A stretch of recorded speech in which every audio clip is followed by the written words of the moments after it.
Good day, ma'am. I'm here in front of you to report my topic about the information age. So, information age is a historical period that began in mid 20th century. So, ang information age daw is nagsugod sa mid 20th century. It is characterized by a rapid shift from traditional industries as establishment during the Industrial Revolution. So ganitong information age is from traditional industry ni shift to karang mga pinag-o na karon nga mga kuan sa atong kalibutan, so bali modernize na sila.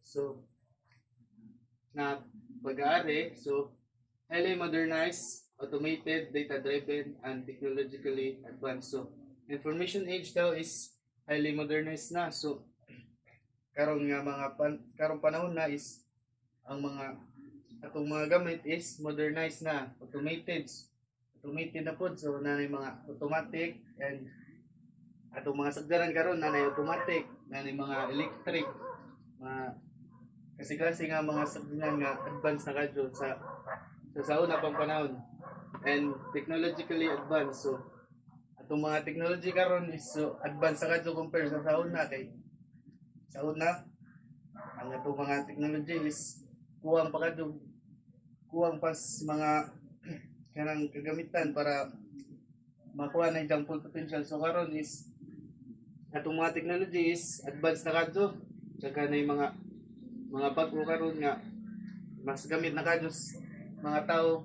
And then para karon na uban ang mga establishment, uban na yung mga robot. So mao tako yung kabaguhan karon nga atong panahon. So na this describes our society nowadays, na karon ko morning information age daw is nag-describe daw sa panahon nato karon as evidenced by how information could be transferred or shared quickly. So sa panahon ko karon is information dali ra ko ma-transferred or shared quickly. Uh, the different areas of society has been influenced tremendously, such as communication, economics, industry, health, and environment. So ang napikto influensyahan kuno dali sa information age is ang atong communication. So as of now is atong communication is grabe na ka easy. So open ra kag data, then ato kas Facebook or Messenger, so maka-chat na kas imong mga ginikanan, imong mga amigo nga unsay inyong kuan. So and economics, so sa economics na-influensyahan ko ang economics na to kay pagka nga advance na kadyo atong mga technology, so dali ra mubos ang atong economics. And then industry, sa atong industriya maka na-influensyahan ko nila kay pagabot sa industriya nato is so advanced na kadyo ang mga technology sa mga farmers. So dali ra dun mag-boost jud ang atong industry. And then sa health, so karon atong mga kagamitan sa hospital karon is grabe na ka-advance, maong usab na sila nga na influensyahan sa information age. And the environment, so siyempre karon environment apil na kay awa ng mga syudad karon is grabe na ka daghan na kadtong mga building tag-as kadto kay pagkalangan nga information age is highly modernized na siya karon nga panahon. So according daw ni Webster Encyclopedic and Bridge Dictionary, information is knowledge communicated or obtained concerning a specific fact or circumstances. So according daw ni Webster, information daw is knowledge. So from the word information is knowledge, na knowledge communicated or obtained concerning a specific fact or circumstances. Next is the information age is defined as a period starting in the last quarter of the 20th century when information became effortless, accessible through publications and through the management of information by computers and computer networks. And the information age is also called the digital age and the new media age because it was associated with the development of computers. So, ang information age day po is gitawag daw kuno digital age and new media age. So, isang basta. So, according to James R. Messenger, who proposed the theory of information in 1982, the information age is a true age, a true new message, a true new age based upon the interconnection of computers via telecommunications. So, next is the history of the information age.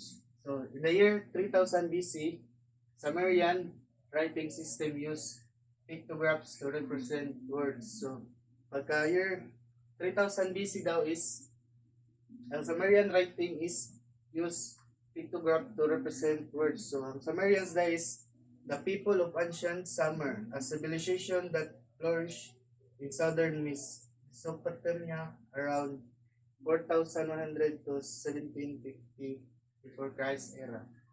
So, in the 2900 BC, beginnings of Egyptian hieroglyphic writing. In the 13,000 BC, tortoise shells and oracle bone writing were used. And in the 500 BC, papyrus roll was used. So, ang papyrus rolls is from a book or document made from papyrus sheets. And the next is the 220 BC. So Chinese small seal writing was developed. In 100 AD, book, parchment, codex. So ang book is an early, ang parchment book na codex is early form of a book. Next is 105 BC or 80. Woodblock printing and paper was invented by Chinese. So ang woodblock is karang mag-carve ito karang sa kahoy din ipaluma nimo sa mga papel mo na siya gitawag nga woodblock printing. In 1455, Johannes Gutenberg invented the printing press using movable metal type. So, in 1845, si Johannes Gutenberg invented ang printing press using movable metal type. In 1755, Samuel Johnson Dictionary standardized English spelling. So, si Samuel Johnson daw is itang standardize ang English spelling in 1755. In 1802, the Library of Congress was established. Invention of the Carbon and Arc Clock. So, this is ang carbon arc lamp is an early type of electric light. And in 1824, research on persistence of vision published. Wow. Then, ang una daw is in 1830s, first viable design for digital computer. So, ang Augusta daw is ang first computer program. In 1837, invention of telegraph in Great Britain and USA. So, ang telegraph is a communication system that transmit message over long distance using electrical signals. So, bali mo magamit para makatransmit ka og mga signals through sa bisag asa nga lugar at ug asa man nga kaladyo imong hatagan og message. So in 1861, motion pictures were projected onto a screen.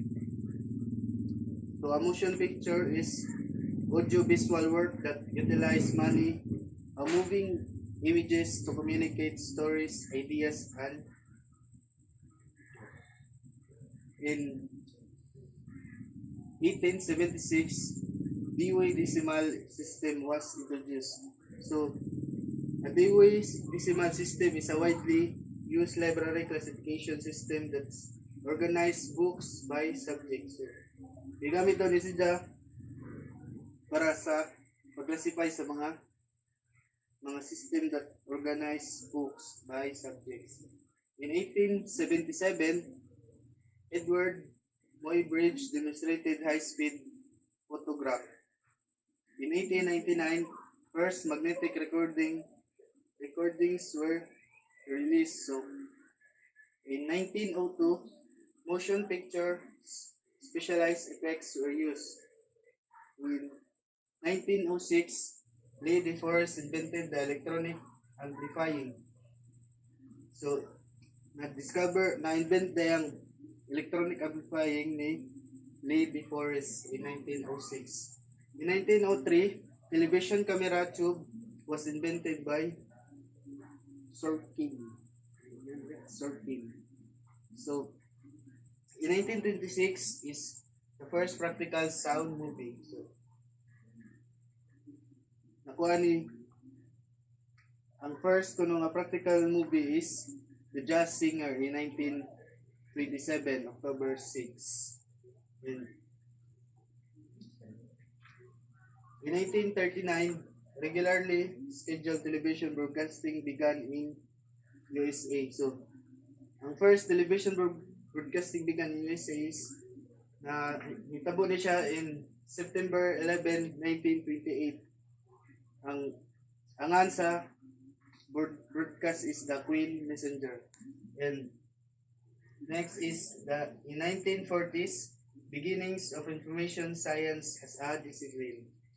In 1945, Vannevar Bush foresaw the invention of hypertext. In 1946, ENIAC computer was developed. So, ang meaning dahil sa ENIAC is acronym na ni siya sa Electronic Numerical Integrator and Computer. In 1948, birth of field of information theory proposed by Claude A. Shannon. And the last one is in 1957, Tanner transistor was developed by Jean Herney. So a plant transistor is a semiconductor device that utilizes a flat surface structure. And that's all. Thank you, ma'am.